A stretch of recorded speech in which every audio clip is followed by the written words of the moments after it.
একটি পুরনো মোটরসাইকেল প্রায় ২০ বছর ধরে পরিত্যক্ত, ধুলো, জং আর ভাঙা অংশে ঢাকা। কেউ আর এটাকে চালানোর কথা ভাবেও না।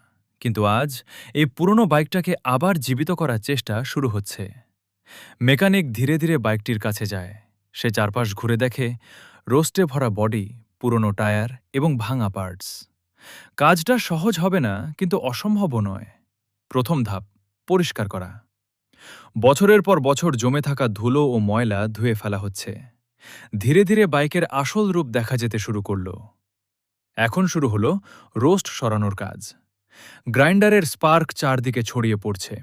প্রতিটি জং ধীরে ধীরে মুছে যাচ্ছে। সবচেয়ে গুরুত্বপূর্ণ অংশ, ইঞ্জিন। মেকানিক পুরনো পার্ট খুলে নতুন করে সেট করছে। ইঞ্জিন আবার চালু করার প্রস্তুতি চলছে। নতুন টায়ার, নতুন চেইন এবং কিছু গুরুত্বপূর্ণ পার্ট বসানো হলো। ধীরে ধীরে বাইকটি আবার শক্তি ফিরে পাচ্ছে। এবার রং করার পালা। পুরনো জংধরা লুক চলে যাচ্ছে, তার জায়গায় আসছে চকচকে নতুন রং। মেকানিক বাইকটি যত্ন করে পালিশ করছে।